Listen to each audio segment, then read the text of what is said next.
Hello traders, good evening everyone. Welcome to this weekly session on volume analysis. Before we proceed, a regulated disclaimer from my side.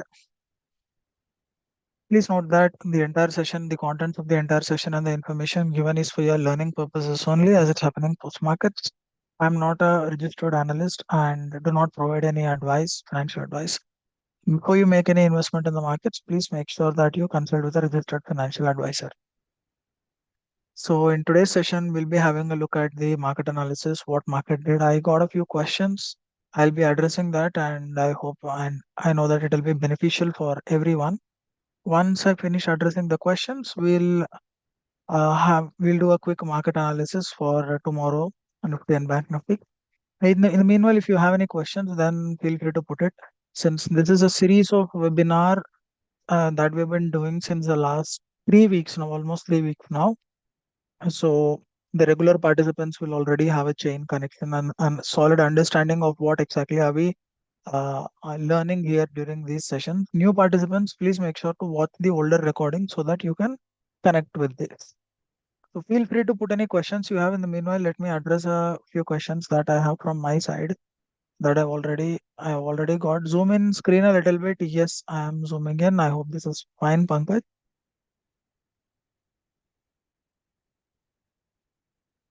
So let's first talk about Nifty's movement today. When we see Nifty's price action, you can see how the markets opened with a gap up today, but in spite of the gap up opening,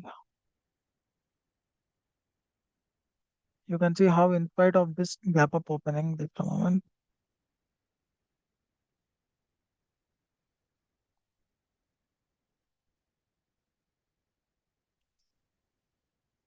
we had a crackdown in the second half.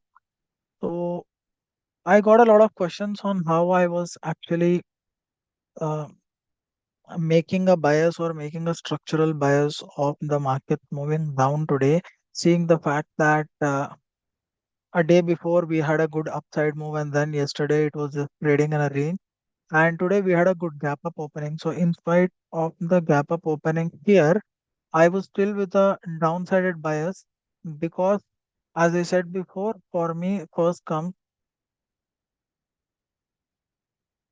structure of the market and next is supply and demand. I use volume profiles, my own proprietary indicators for understanding the structure of the market and order flow for supply and demand. In spite of this gap up open, you can see that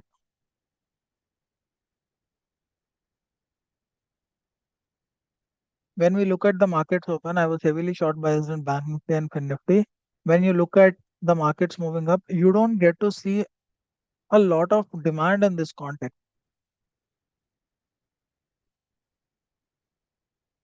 You don't get to see a lot of demand in this context. We initially had a down bar and then a green bar. You can see how these bars are rather weak at every instance. For example, this is a good buying bar. If at all this bar was a full green bodied bar, you are getting to see imbalances in this bar. But apart from that, you can see that this is a large tail imbalances in the tail. And in every up move, you simply don't see that buyers are having strong control over sellers at any point of time, in spite of opening with a gap up. So this was a very important reference because this is the point from where we had this sell off day before yesterday. That's on Friday basically. But in spite of opening with a gap up, you see that the demand was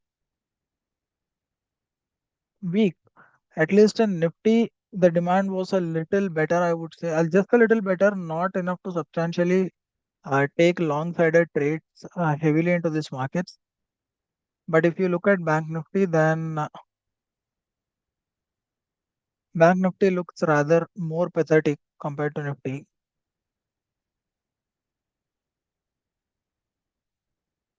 It was rather evident. This was when this bar was forming. This was the time when I shared that buyers are not showing intent in this market. This was basically an opening that favored buyers a lot because from a structural perspective, since you opened with a gap up, there was a good chance that buyers could dominate but they simply failed. If you look at this entire bar right at open, you can see how uh, there are more of bids over ask. Sellers are taking control in the market. And this was a reference that I had shared, which you can see that was holding out throughout the day. You could see how Bank Nifty literally struggled to move above it during the entire trading session. But in spite of that, a lot of people ask me how to judge if these pullbacks are rather strong pullbacks or weak pullback. If you notice, you are not getting to see a lot of action in the pullbacks even. So let me just zoom out a bit. So every time the market pulled back, for example, you are simply not getting to see enough volumes at any point of time in this up moves. So this was how came to a conclusion that all right, this is not an up move that's going to stand out, and the bias is more towards the short side rather than the long side. And then we finally had this down move in the second half. Once at this point, sellers started coming in. You can see these back-to-back imbalances in this bar, and this is the candle where even for new order flow traders, it would have been very evident that sellers had stepped in at this point in the market. Any questions, anyone so far?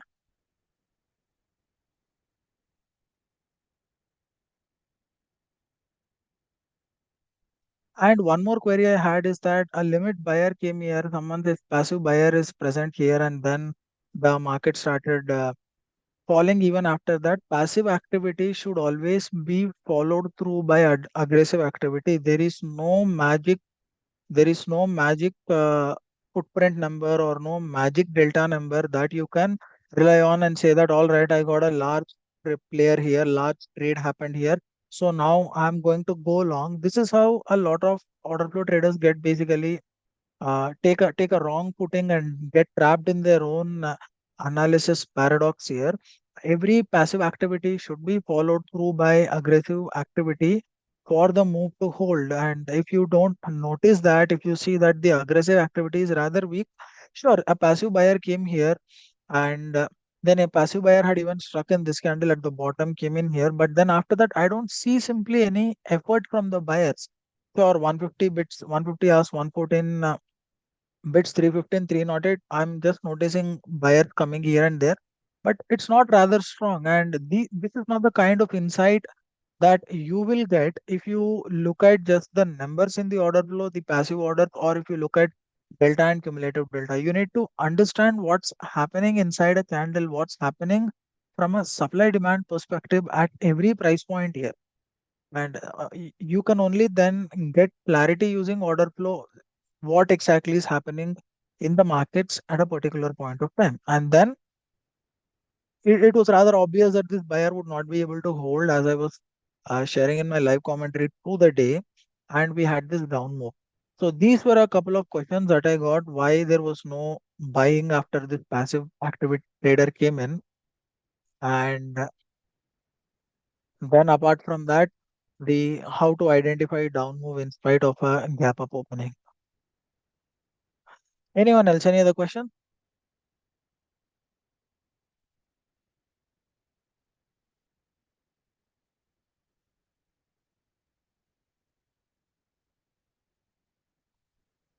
All right, I don't see any queries. So let's have a quick look at the market analysis for tomorrow.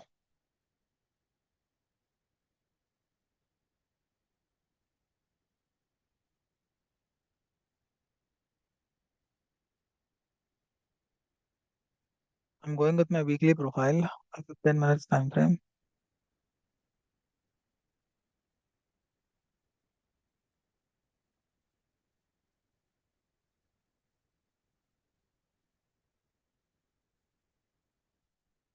Devendran, DC stands for delta change. That is, what is the change in delta from the previous bar to the current bar?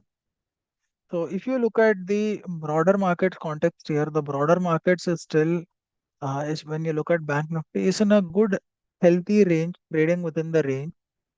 So you need to see markets get out of this range. And until that happens, don't expect a large, I'm not expecting a large trending move on either side. This is on a positional basis. But apart from that, if I look at my previous week's volume profile, I can see that this was a neat structure where my value area was to the upper side, and then we had a gap down opening at the end of last week. Quite some action with gaps happened in this perspective. So at this point of time, if you ask me, then this is an area, this is a reference that is important for me. Let me draw a zone.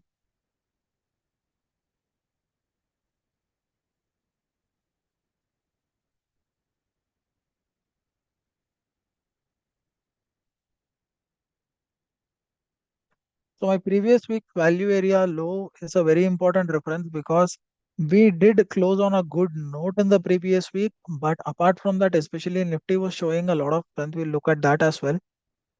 You can see that markets have been struggling in this location. We've simply been opening with gaps on either sides at this point of time. Even capturing back this value area low still happened through a gap up opening. Apart from that, we have our point of control here. I'm just explaining using simple volume profiles for the benefit of everyone. You could see the play happening, even the low was more or less near the same location here. So for now, for this week, this is the broader range that I'm going with, not just from a settlement perspective, from a weekly settlement perspective, but from the entire week perspective.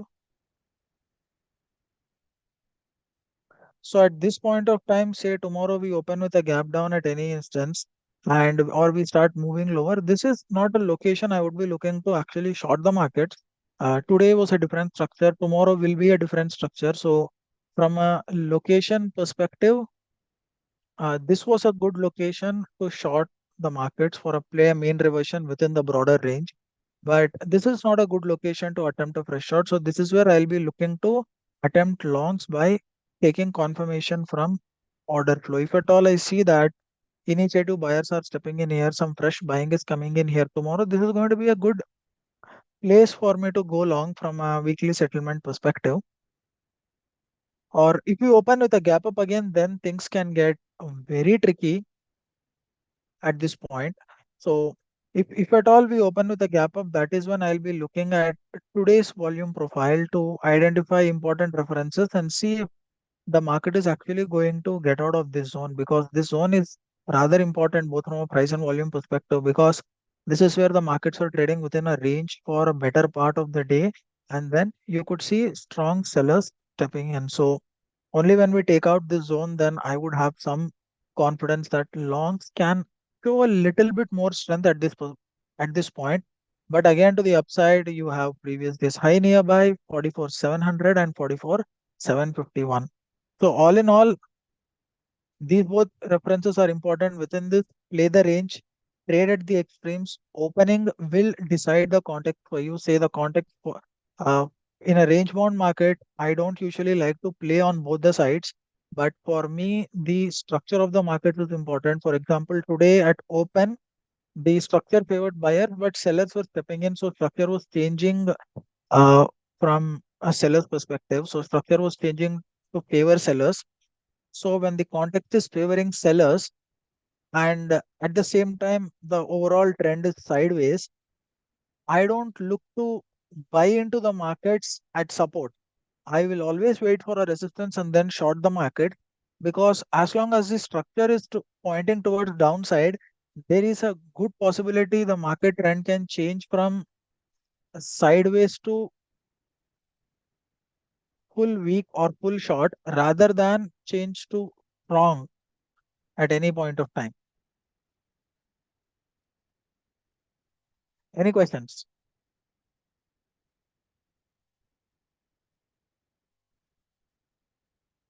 And even if you plot an anchored VWAP from these pivot highs,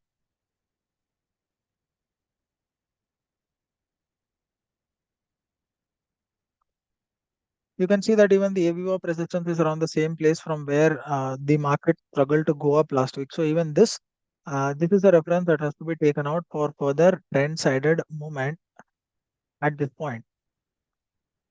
You can also see one important factor that I look at when using anchored VWAPs, especially is that you look at the curve of the anchor. Basically, at this point, it was trending to the downside and markets were falling. Right now, you can see that the movement or the curve of the VWAP is rather flat, indicating that the market is sideways. If we look at the chart of Nifty, again, Nifty's chart throws a slightly different scenario for us.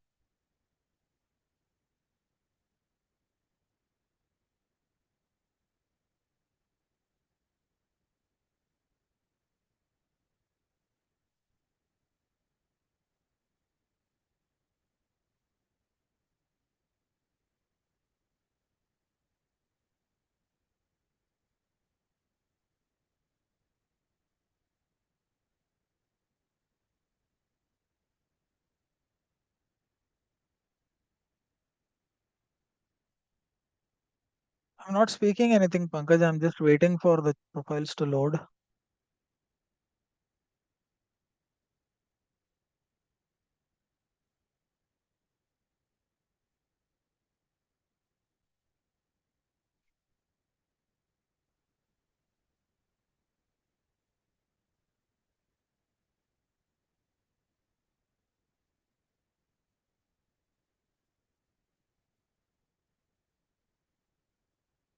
So this is a very important location, both from this is a confluence of multiple supports. You have your previous week value area low, plus you have your AV walk from the swing high, which is again also flattening, but luckily prices are trading above, not from a supply demand perspective. So this is a confluence of factors, and Nifty has taken out is above it. And this is a reference that I have also shared over the weekend, even on social media, saying how this, as long as this area holds, the short-term structure is a little bullish in case of Nifty.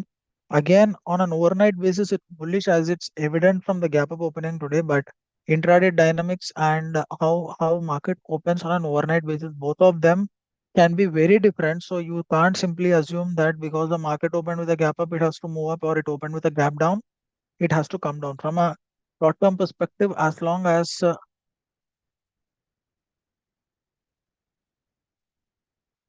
19680 to 19720 holds, the markets are slightly to the bullish side, considering the fact that Nifty is trading above its anchored VWAP, and but Bank Nifty is not. It still has a lot more ground to cover. If from this point the market give me a good opportunity to go long, I would rather prefer to be to focus on Nifty rather than Bank Nifty until Bank Nifty starts showing strength, because Nifty is already showing a certain amount of strength compared to BN. But if at all the market starts cracking down from here, then my focus would be more on Bank Nifty, because it's always a good idea to buy into strength and sell the weakness. Anyone, any questions?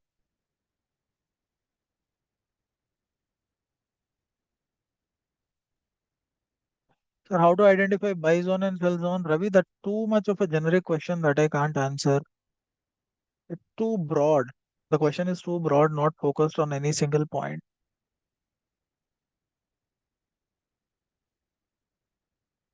Pepu, at what point should I consider trend reversal?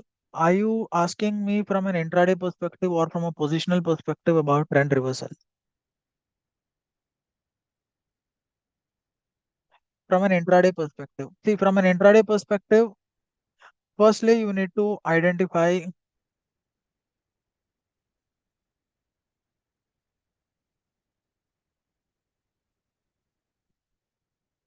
current trend and structure.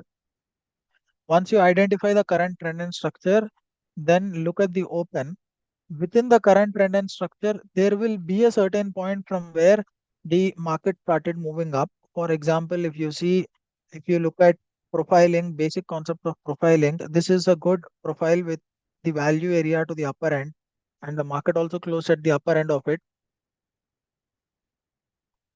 Then at this point, the value area low and the value area high become important areas. So once market starts moving down below value area, this is where the largest buyers have actually built their positions. So if the market starts moving down from here, then you can understand that this there is a high probability that the trend is going to reverse from this point. A full-fledged trend reversal is of probability. So at any point have a reference point using at least basic profiling method, the depending on the profile shape and the value area high or low for you to identify trends and reversal. How did you identify today bank nifty demand is your 15 minutes candle before the fall from 46? There was some demand came. No, there was no demand. The demand was rather weak. There are two kinds of demand when we talk about supply and demand. There is strong demand which takes the market up and which also forces sellers to cover their shorts, run for cover, and then there is weak demand which will be met with the force of sellers, which will be met by sellers presence, and they will not be strong enough to take the markets up. The kind of demand we saw before the crackdown was actually weak demand, and that too it happened exactly till the sellers area. Once price went to the reference where sellers were present, then they started selling aggressively from there.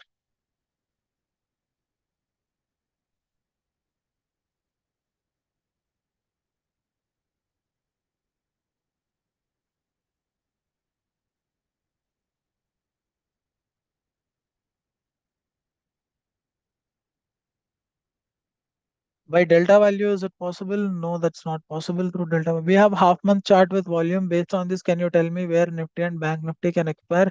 We still have 2 weeks to go. No, there are two ways to trade the market, to analyze the market. One, someone can sound very smart and start giving out four sides 2 weeks down the line, but I am not that kind of a trader. My main focus is on the next 2 days and to the maximum the current ongoing expiry. That's it. But beyond that, I don't analyze markets from a future perspective. From analyzing from a spot markets perspective, that's a different story, which we'll be covering in a different session. It will take a lot of time for me to do.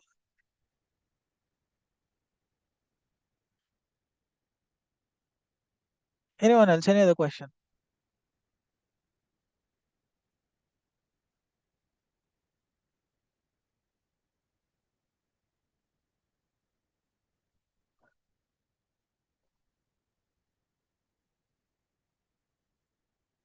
For absorption, is it better to look at cluster data or uh, bid ask only?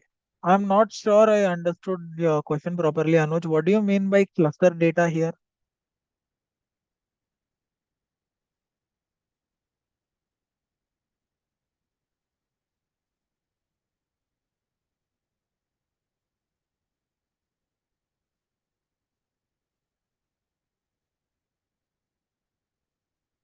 All right, then. If you don't have any other questions, over to Roshan. But before that, I've been getting quite some questions about the proprietary data analysis tools I use, which is based on order flow and volume profiling, and also the mentoring conduct. The registrations for the mentoring are open again, so anyone who's interested, my uh, contact will be shared. You feel free to reach out to me, and if you are interested in learning volume profile, order flow, and getting access to these tools. Over to you now, Roshan. Thank you all for joining this session. My Telegram ID will be shared in the Telegram chat. So, Pankaj, I'll be sharing the details. Those interested can check it out.